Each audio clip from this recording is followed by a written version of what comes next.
বন্ধুরা, আশা করি সবাই ভালো আছেন। তো বন্ধুরা, এখন আমি যে ছবিটা রিভিউ করব সেই ছবিটা হচ্ছে 2017 সালের সিনেমা। যে ছবিতে লিড চরিত্রে আমরা দেখেছিলাম প্রসেনজিৎ চ্যাটার্জি, যশ এবং নুসরাত জাহানকে। ছবির নাম হচ্ছে ওয়ান, যেটা 2017 সালে রিলিজ করেছিল। ছবিটার পরিচালক ছিলেন বিরসা দাশগুপ্ত এবং ছবিটার সঙ্গীত পরিচালক ছিলেন অরিন্দম চ্যাটার্জি এবং ছবিটার গল্প লিখেছিলেন মোহন রায়। তখন এই ছবিটা অফিসিয়ালি দুটো ছবি, একটা তেলেগু তামিল ভার্সানে দুটো ছবিতে রিমেক করা হয়েছে। তো প্রথম আসে তামিল ছবিটা এবং পরবর্তী সময় তেলেগু ভাষায় রিলিজ হয়। সেই তেলেগু ভাষায় লিড চরিত্রে অভিনয় করেছিলেন অরবিন্দ স্বামী এবং অবশ্যই রাকুল প্রীত এবং রামচরণ। তো সেই ছবিটারই এটা অফিসিয়াল রিমেক ছবি ছিল, যেটার নাম হচ্ছে ওয়ান। এবার দেখুন, যদি আপনি ওই ছবিটা ধ্রুবা বলে যে ছবিটা রয়েছে হিন্দিতে, সেই ছবিটার যদি অরিজিনালটা দেখে যদি আপনি এই ছবিটা দেখতে বসেন, কোথাও না কোথাও ওই ছবিটা আপনার চোখে লাগবে না, আপনার প্রচণ্ড বিরক্তিকর লাগবে। বাট আপনি যদি শুধু ওই সমস্ত ছবি না দেখেন বা সাউথ ছবি যদি আপনি না দেখে থাকেন, তাহলে কোথাও না কোথাও ওয়ান ছবিটা আপনার একটু হলেও ভালো লাগতে পারে। এবার দেখুন, এখানে আমাকে যদি কম্পেয়ার করতে হয় বা এখানে যদি ভালো না খারাপ সেই হিসাবে যদি বলতে হয়, দেখুন প্রথমত আমি বলবো এখানে রামচরণ যে পারফরমেন্সটা দিয়েছিল সেই জায়গায় যশ কিছুই পারফরমেন্স দিতে পারেনি।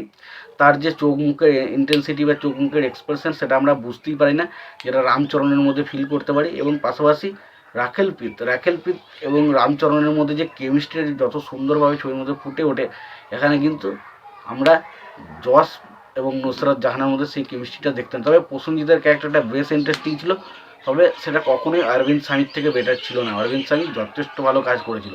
তো সব দিক দিয়ে দেখতে গেলে কিন্তু হিন্দি ছবিটা বা তামিল বা তেলেগু ছবিটা কিন্তু বাংলা ছবির থেকে অনেক অনেক বেটার ছবি ছিল। এবার যদি গল্পটা নিয়ে আলোচনা করি, তো গল্পটা হচ্ছে এরকম যে প্রসেনজিতের ক্যারেক্টারটা ছোটোবেলায় তার বাবাকে রাজনীতিতে মন্ত্রী করার জন্য সে কী করছে, একজন মানুষকে খুন করছে এবং খুন করার পর একটা মন্ত্রীর কাছে ভুল হয়ে যাবে। সে মন্ত্রীটা সামনে একজন স্যারকে খুন করে ফেলে এবং সেই খুনের পুরো দায়টা নিয়ে নেয় প্রসেনজিতের ক্যারেক্টারটা এবং সে বলে তার জন্য তার বাবাকে মন্ত্রী করতে হবে। এবং পরবর্তী সময় সে যখন ওখান থেকে বেরিয়ে আসে, তখন সে পুরোপুরি মন্ত্রী, বিভিন্ন রকম পুলিশ এবং বিভিন্ন রকম যে মানে কি বলবো, যে দু নম্বরই কাজকর্মের সাথে যারা যুক্ত, তাদের পুরো হাত বা মহিয়া হয়ে ওঠে কিন্তু প্রসেনজিতের এই ক্যারেক্টারটা।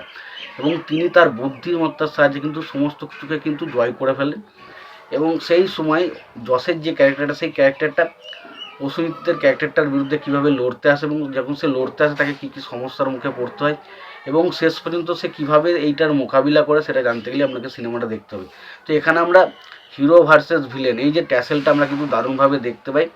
তবে সত্যি কথা বলতে গেলে আমি বারবার এখনও বলছি, আগেও বলছি, যদি আপনারা তামিল বা তেলেগু ভার্সনটা না দেখে থাকেন তাহলে আপনাদের ভালো লাগলেও লাগতে পারে। বাট আপনি যদি এই দুটো ভার্সন দেখে থাকেন তাহলে কিন্তু কোথাও না কোথাও গিয়ে আপনার এই ভার্সনটা ভালো লাগবে না।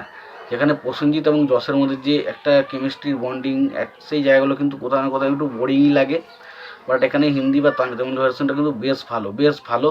এবং এখানে রামচরণের কাজ অসাধারণ ছিল, সেখানে কিন্তু যশের কাজ কিন্তু খুব একটা, বললাম না, যশের ওই এক্সপ্রেশন, ওই চোখ মুখের তাকানো স্টাইল, বলা, ওইগুলো কিন্তু কোথাও না কোথাও গিয়ে আমাদের সাথে খুব একটা খাপ খায়নি বা আমার কাছে কিন্তু খুব একটা খায়নি। যেই কারণে আমি ওয়ান ছবিটা, গল্প খুব ভালো ছিল, ছবিতে নুসরাত জাহান সবারই কাজ কিন্তু ভালো ছিল, বা কাজ ভালো হওয়ার সত্ত্বেও ছবিটা আমার কাছে কিন্তু ঠিকঠাক ছবি লাগে, খুব একটা এক্সট্রাঅর্ডিনারি কিছু লাগে না।